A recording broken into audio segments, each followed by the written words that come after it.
Hello student, आज एक हमें नए टॉपिक को शुरुआत करते हैं। इलेक्ट्रोकेमिस्ट्री का हमारा लेक्चर नंबर 2। इसके अंदर मैं आपका स्वागत करता हूं और आज का जो टॉपिक है हमारा, इसका नाम है electrical conductance of solution. Topic का नाम क्या है बेटा? Electrical conductance of solution. इसका मतलब क्या हुआ? सॉल्यूशन से जो इलेक्ट्रिसिटी जनरेट होती है, इसका जो कोरिलेशन है, इसके जो इक्वेशन है, ये सब आज हम पढ़ने वाले हैं। ठीक है बेटा? और इसके जो क्वेश्चन आते हैं बोर्ड में, वो भी मैं आपको 1 बाय 1 बताने वाला हूँ। ठीक है, तो ध्यान से सुनिए बेटा। देखो, आपके टेक्स्ट बुक का 5.3 टॉपिक है, उसको आप चाहे तो टेक्स्ट बुक खोल के बैठ सकते हो। ठीक है, पढ़ते समय आपको आसान हो जाएगा।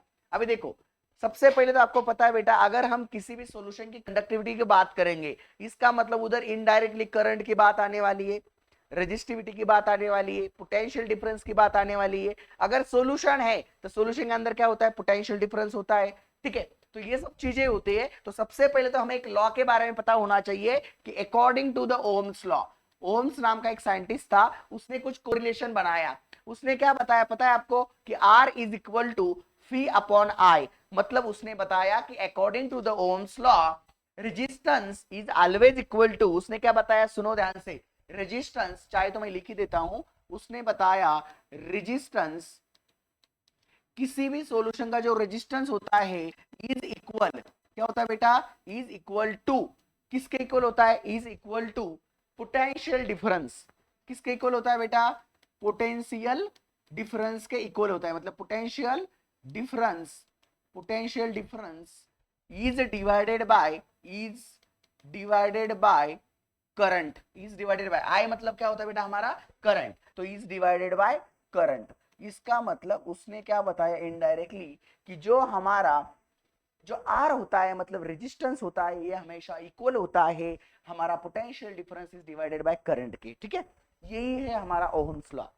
अगर आपको ओहम्स लॉ के बारे में कुछ पूछा जाता है तो आपको इतना ही लिखना है। और फिर में याद रखिए बेटा, जो रेजिस्टेंस होता है ये डिनोट करते हैं आर से। इसका जो एसआई यूनिट होता है ये होता है ओहम। क्या होता है? ओहम। जो हमारा वी होता है, वी डिनोट करता है पोटेंशियल डिफरेंस को, और इसका जो एसआई यूनिट होता है वो होता है वोल्ट। क्या होता है बेटा? Volt. And volt is denoted by V, और ohm is denoted by omega. ये सिंबल से दिखाते हैं। ठीक है, देन बेटा जो करंट होता है, इसका जो एसआई यूनिट होता है वो होता है एम्पियर। क्या होता है बेटा? Ampere. And ampere is denoted by capital A. ठीक है, तो इतना ओहम्स लॉ आपको लिखना आना चाहिए। समझ गए आप लोग? ठीक है, फिर से याद रखिए, R is a resistance, V is a potential difference, I is a current. समझ में आया? और तीनों के यूनिट आपको याद रखना है। ठीक है, देन बेटा हमारा इलेक्ट्रिकल रेजिस्टेंस जो होता है, इसको हम डिनोट करते हैं ओहम्स में। किसमें डिनोट करते हैं बेटा? Ohms, denoted by ohms. और उसका जो सिंबल होता है ये होता है, और ये सिंबल को कभी कभी ओमेगा भी बोला जाता है। क्या बोल सकते हैं हम? ओमेगा। क्या बोल सकते हैं बेटा? ओमेगा। तो वो सिंबल जो है ना बेटा, उसको ओमेगा भी हम बोल सकते हैं। समझ में आया? ठीक है, देन बेटा इलेक्ट्रिकल कंडक्टेंस क्या होता है? मतलब जब कोई भी कंडक्टिविटी, मतलब कंडक्ट करता है करंट किसी भी सॉल्यूशन से, अगर करंट हमारा फ्लो हो रहा है किसी मतलब किसी वायर के द्वारा, तो बेटा उसका electrical conductance is denoted by G. किससे डिनोट करेंगे हम? जी से डिनोट करेंगे। Electrical conductance is denoted by G. तो बेटा ये आपको याद रखना है कि electrical conductance is denoted by G, यानी जी इज 1 बाय आर। मतलब क्या आया सर? बताओ जरा। तो बेटा हमेशा याद रखना है आपको एक ट्रीटमेंट को, कि इलेक्ट्रिकल कंडक्टेंस, ध्यान रखिए, इलेक्ट्रिकल कंडक्टेंस, देखिए इलेक्ट्रिकल कंडक्टेंस 1 बाय आर है। इसका मतलब क्या बेटा? रेसिप्रोकल्स ऑफ आर का मतलब क्या है? रेजिस्टेंस। आर का मतलब क्या है? रेजिस्टेंस। मतलब ध्यान से सुनिए, electrical conductance is a reciprocal, क्या बोलेंगे हम बेटा? Is a reciprocal of, is a reciprocals of. R का मतलब क्या बेटा?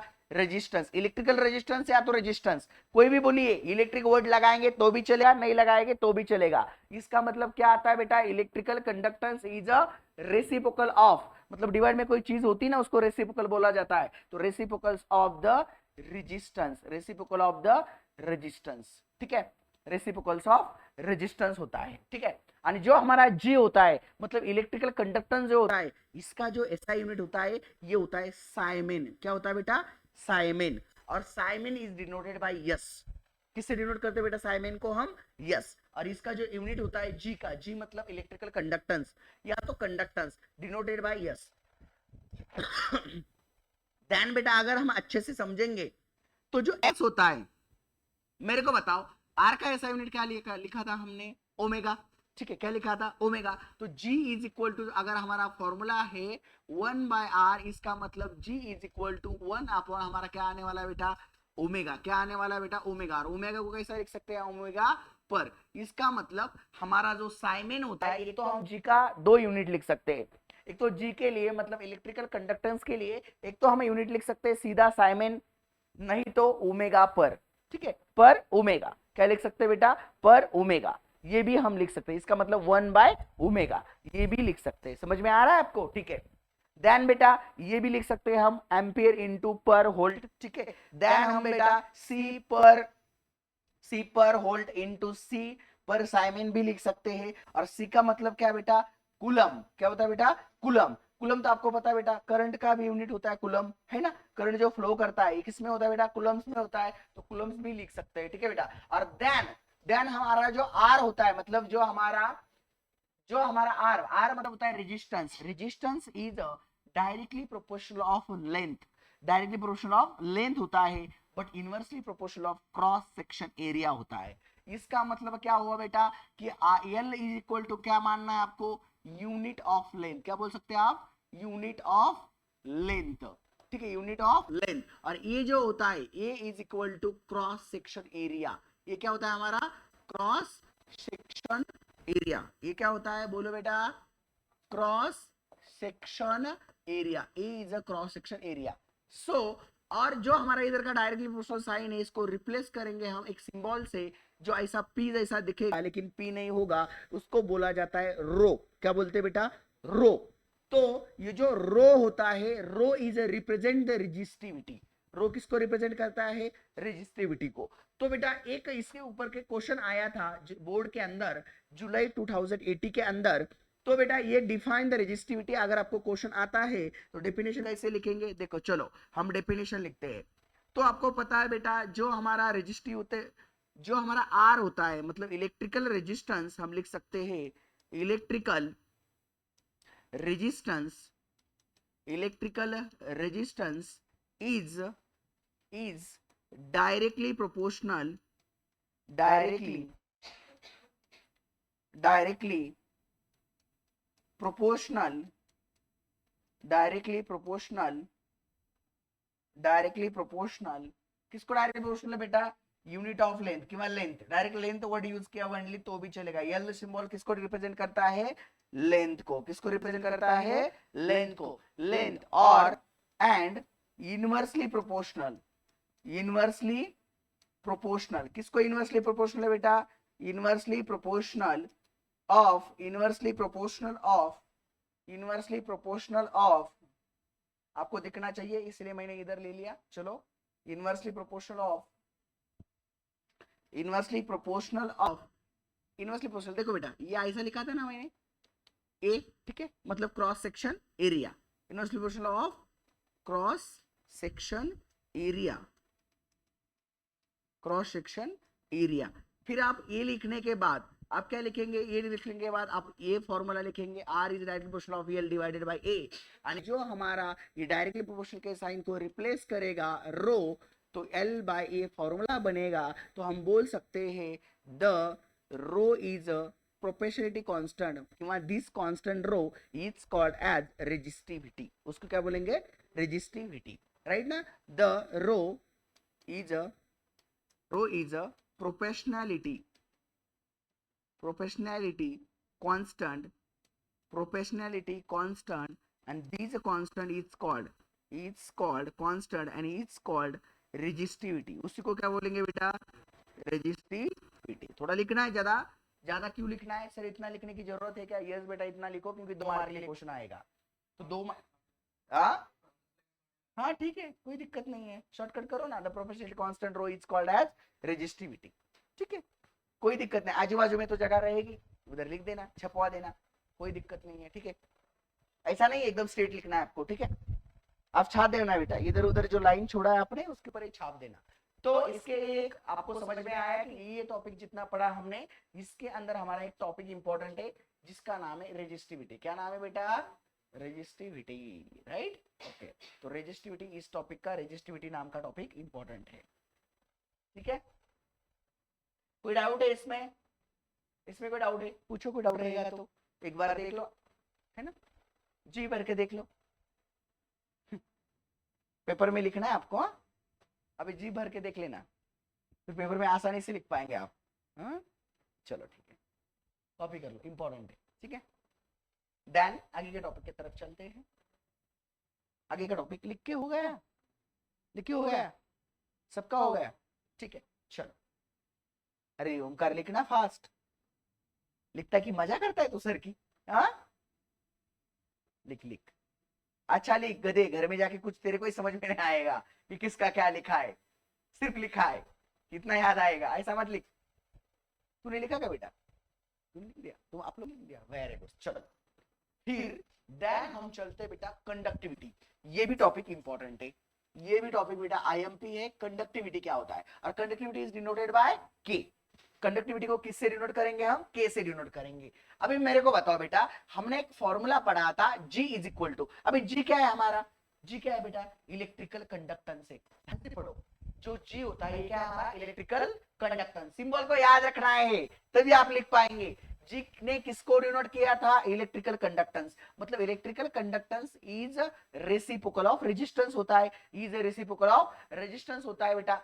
और आपको पता है R इज इक्वल टू क्या फॉर्मूला बनता है? R इज इक्वल टू, अगर मैं बात करूं R के जगह पे ये वैल्यू रखूं, R के जगह पे अगर ये वैल्यू रखूंगा मैं, 2 मिनट के लिए रुकना, इसको नीचे लेता हूं, एक स्टेप अगर मैं बढ़ा दूं तो मेरे को बताओ आप लोग बताओ खुद कि G इज इक्वल टू हमारा, मैंने R इज इक्वल टू क्या लिखा था रे? 1 is divided bye L upon A, ऐसा लिखा था, ठीक, ऐसा लिखा था बेटा। अरे पीछे ये देखो, देखो क्या लिखा था? R इज इक्वल टू, चलो पीछे, हाँ इधर कहा लिखा था, रुको दो, ये देखो R is equal to L upon E। क्या बोल बेटा?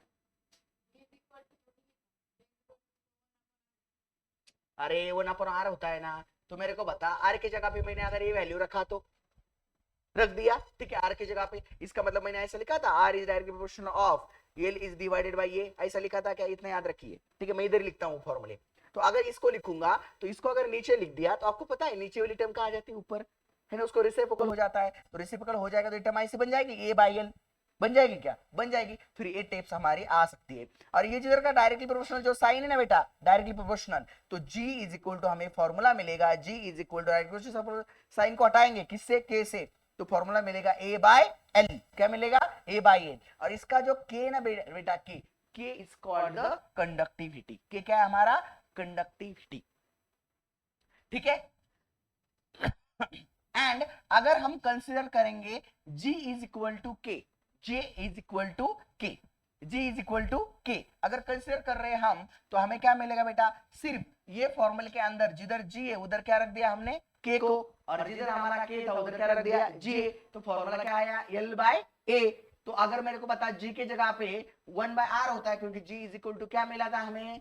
1 बाय R रख दिया इनटू L बाय A, ये फॉर्मूला मिलेगा। दोनों को कंबाइन करेंगे, दोनों को जैसे कंबाइन करेंगे तो उधर कांस्टेंट को किससे रिप्रेजेंट किया था हमने? रो से, तो conductivity is equal to 1 by rho, हमें फॉर्मूला मिलेगा। तो बेटा एग्जाम्स में आपको इसके लिए, ये डेरिवेशन के लिए क्वेश्चन आता है, shows that the K is equal to 1 by rho where K is a conductivity and rho is a resistivity, ठीक है।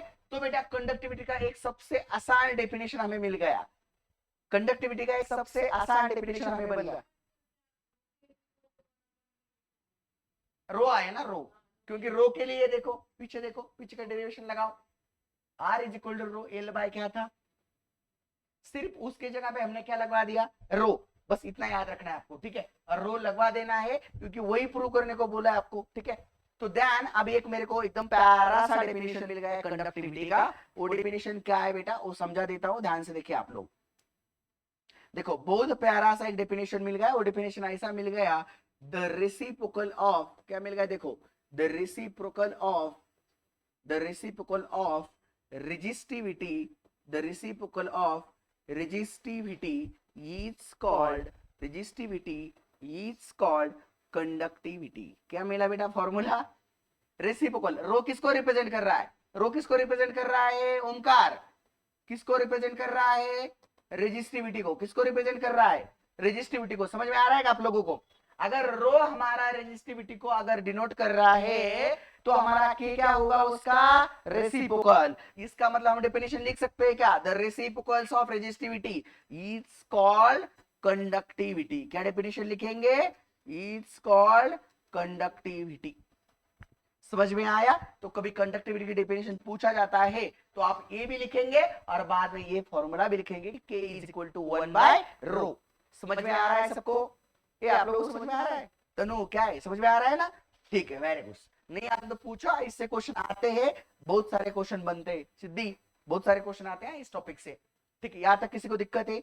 नहीं है? पेन पेन से लेके घर में प्रैक्टिस करते बैठना, आ जाएगा आपको। देन बेटा ये सब यूनिट आपको याद रखना है।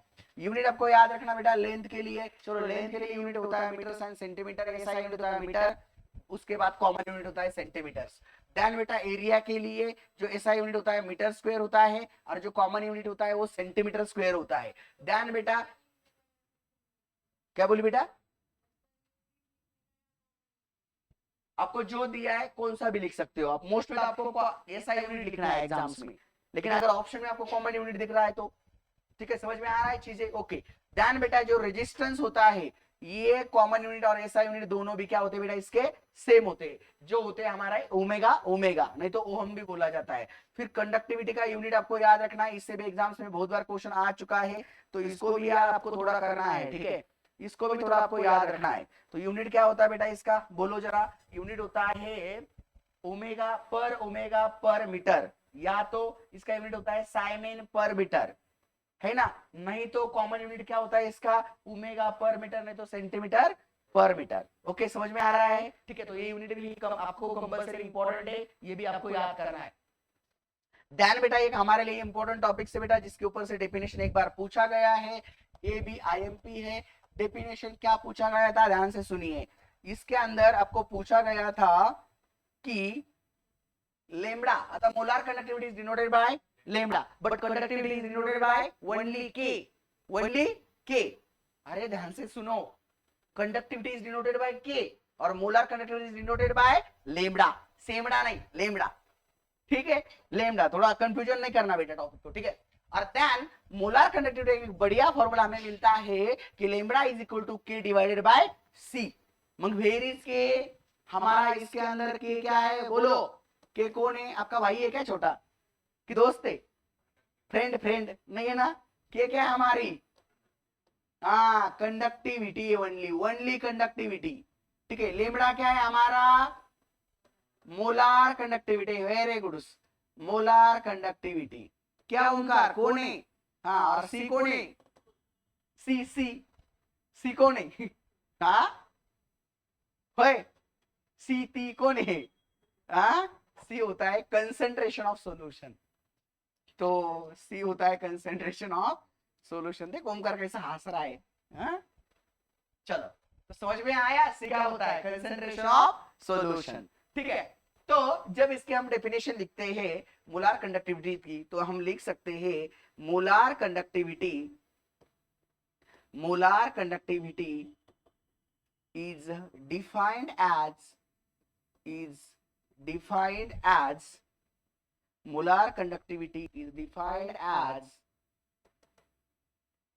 ठीक है, defined as conductivity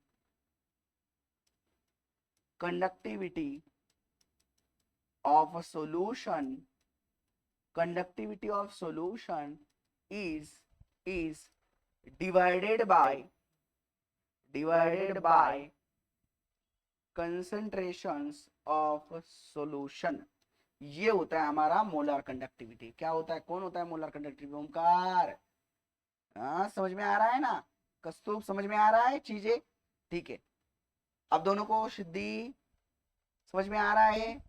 नहीं आ रहा तो पूछो यार, डरो मत, है ना? जहाँ शर्माना नहीं वहां शर्माते नहीं हो, और जहाँ शर्माना है वहां शर्माते हो। क्या यार आप लोग? ठीक है, चलो। ठीक है, तो ये हुआ हमारी definition of the molar conductivity. ठीक है, और देन बेटा इसका और एक चीज आपको याद रखना है जिसका नाम है एसआई यूनिट। क्या याद रखना बेटा? SI unit. SI unit of molar conductivity क्या होता है बेटा? साइमन मीटर स्क्वायर पर मोल। ठीक है, पर मोल। ठीक है, समझ में आया? इसका मतलब आपको समझ में आ रहा है कि सर जो के होता है, पक्का के का कंडक्टिविटी का यूनिट होता है साइमन मीटर स्क्वायर, और जो हमारा कंसंट्रेशन होता है इसका यूनिट होता है मोल। तो ये डिवाइड में था इसलिए इसको लिखा पर मोल। आपने क्या लिखा? पर मोल। इसका मतलब ये यूनिट हम लोग ऐसा भी लिख सकते थे बेटा, देखो फॉर्मूले से K is divided by C रहेगा, तो K इज इक्वल टू रहेगा siemens metre square divided by mole. तो इसको हम कैसा लिख सकते बेटा यूनिट को? इसको ऐसा लिखा होता तो भी चलता। ठीक है, समझ में आ रहा है? तो ये यूनिट का मतलब ई भी होता है, सिर्फ स्लाइस देना। ठीक है, ठीक है, समझ रहा है? समझ रहा है आप लोगों को? ठीक है, फिर चलो बेटा नेक्स्ट। अभी ये रिलेशनशिप के बारे में पूछा है। किसकी रिलेशनशिप पूछा है भाई? लेमड़ा और के। तो अभी इसमें भी लेमड़ा और के को समझना है। लेमड़ा किसको रिप्रेजेंट करता है? मोलार कंडक्टिविटी को। के किसको रिप्रेजेंट करता है? Only conductivity. ओनली कंडक्टिविटी, या तो उसको इलेक्ट्रिक कंडक्टिविटी बोलो। क्या बोलो? Electric conductivity. और इसको क्या बोलना है? Molar conductivity. इसको क्या बोलना है? बोलो मोलार कंडक्टिविटी। इसको क्या बोलना है? ओनली कंडक्टिविटी, मतलब इलेक्ट्रिकल कंडक्टिविटी। ओनली वर्ड्स मत लगाना, ठीक है, तो और कंफ्यूजन कर देंगे। तो जब दोनों का रिलेशनशिप का हमें एक इक्वेशन बनाएंगे तो इक्वेशन मिलता है molar conductivity is equal to 1000 multiply by K divided by C. तो ये रिलेशनशिप का फॉर्मूला याद रखना है, और इसमें भी आपको कुछ चीजें याद रखना है। के इज इक्वल टू रहेगा आपका इलेक्ट्रिकल, क्या रहेगा बेटा? इलेक्ट्रिकल। बहुत सारे बच्चे मोलार कंडक्टिविटी और इलेक्ट्रिक कंडक्टिविटी में कंफ्यूज होते हैं। तो मोलार कंडक्टिविटी को डिनोट करता है लेमडा, और के को डिनोट करता है इलेक्ट्रिकल कंडक्टिविटी। क्या डिनोट करता है? Very good, electrical conductivity. और सी क्या होता है हमारा? कंसंट्रेशन ऑफ, हाँ very good, concentration of solution. इसका मतलब आपको पक्का 2 मार्क तो आपके फिक्स हो गए बेटा। लेमडा इज इक्वल टू क्या रहेगा आपका? Molar conductivity. ठीक है, अगर मोलार कंडक्टिविटी निकालने के लिए आपको आता है तो आपको बेटा यही फॉर्मूला यूज करना है, रिलेशनशिप वाला। कौन सा फॉर्मूला यूज करेंगे? यही रिलेशनशिप वाला फॉर्मूला आप लोग यूज करेंगे। समझ में आया? कुछ दिक्कत है? नहीं है। और एक लास्ट टॉपिक बेटा, ये बहुत ही इंपॉर्टेंट है, जिसका नाम है Kohlrausch's law. Kohlrausch's law of independent migration of ion. Independent migration of ion. अभी फॉर्मूला सुनो बेटा। इसका फॉर्मूला होता है lambda naught is equal to lambda naught plus plus lambda naught minus. देखो बेटा, इसका मतलब इसको स्टैंडर्ड में बोलेंगे हम तो lambda naught cation, lambda naught anion. और ये दोनों जो होते हैं इसको बोला जाता है इंडिपेंडेंट आयन। इंडिपेंडेंट, माइग्रेशन मतलब टूटना, अलग अलग होना, माइग्रेट होना। क्या होना बेटा? माइग्रेट। अगर आपको अच्छी तरीके से समझा दो तो एक बार ये समझ लेना बेटा, ये जो होता है ना लेमडा नॉट शेमडा नॉट जो होता है ना, ये क्या होता है? सम ऑफ द मोलार कंडक्टिविटी। इसका मतलब ये दोनों की एडिशन। सम मतलब ये दोनों की एडिशन। थोड़ा समझ लेना बेटा। तो सर हम इसको फॉर्मूले में कैसे अप्लाई करेंगे? फॉर्मूले कैसे अप्लाई करेंगे ध्यान से सुनना, मैं समझा देता हूँ। फॉर एग्जाम्पल बेटा एक सोल्यूशन आपको दे दिया, मैंने CH3COOH का नाम का एक आपको सोल्यूशन दिया, और मैंने बोला बेटा इसके थोड़े आयन बना दो रे, इसके आयन को माइग्रेट करो, इंडिपेंडेंट करो, साइड करो। तो आपको पता है ये एसिड होता है। क्या होता है बेटा? एसिड। जब इसको ये सॉल्यूशन ब्रेक होगा, डिसोसिएट होगा, तो इसके 2 आयन बनेंगे। एक आयन आपका बनेगा CH3CO माइनस प्लस एक आयन बनेगा H प्लस। समझ में आया? ठीक है, अगर वो फॉर्मूले के साथ मैं इसको अप्लाई करूं तो according to the Kohlrausch's law independent migration ion की एडिशन, इसका मतलब lambda naught CH3COOH is always equal to, ध्यान से देखिए, is always equal to lambda naught. ऐसा लिखेंगे तो भी चलेगा, ठीक है, नहीं तो सिर्फ इतना लिखा तो भी चलता है। और आपका पहले क्या लिखते हैं हम? कीटायन, मतलब इधर कौन आएगा बेटा आपका? H plus. देन कौन आता है मेरे को बताओ? मतलब माइनस वाला, मतलब कौन आएगा? CH3CO minus. तो इस तरीके का, इसका मतलब ये हमारा सॉल्यूशन था, और उसके ये इंडिपेंडेंट आयन। कौन सा आयन है बेटा? इंडिपेंडेंट आयन, जो सॉल्यूशन के अंदर माइग्रेट हुए मतलब अलग सेपरेट झालेले आहेत, त्याला आपण म्हणतो इंडिपेंडेंट मायग्रेशन्स। ठीक है, इंडिपेंडेंट माइग्रेशन। ठीक है, तो आप लोगों को भी बहुत अच्छी अच्छी पढ़ाई करके जॉब लगा के इंडिपेंडेंट होना है जल्दी। ठीक है, इसलिए पढ़ाई करो, फिर आप इंडिपेंडेंट हो जाएंगे, जॉब लग जाएगी आपकी तो।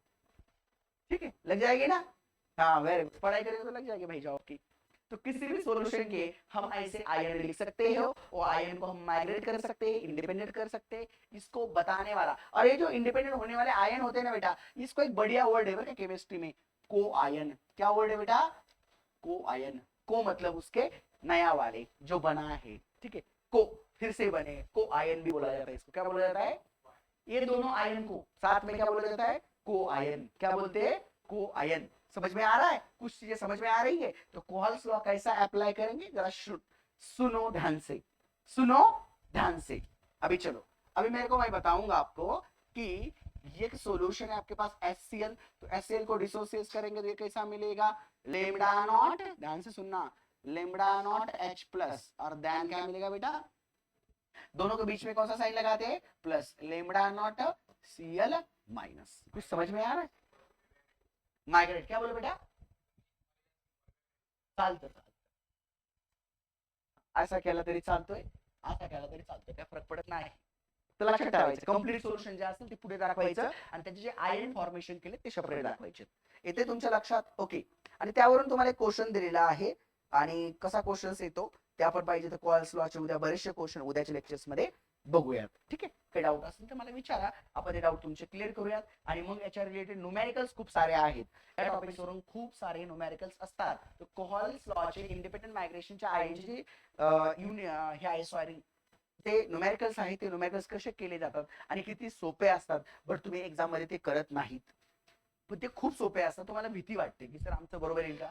बिलकुल बरोबर येईल, काळजी करू नका. फक्त सोल्युशनला तोडलेलं असतं. काय केलेलं असतं? सोल्युशनला तोडलेलं असतं. ठीक आहे, आलं लक्षात? चला, आपण हे आपलं होतं लेक्चर नंबर 2. आता आपण परत नेक्स्ट लेक्चर मध्ये भेटणार आहोत, लेक्चर नंबर 3 मध्ये. तर टाटा, बाय बाय.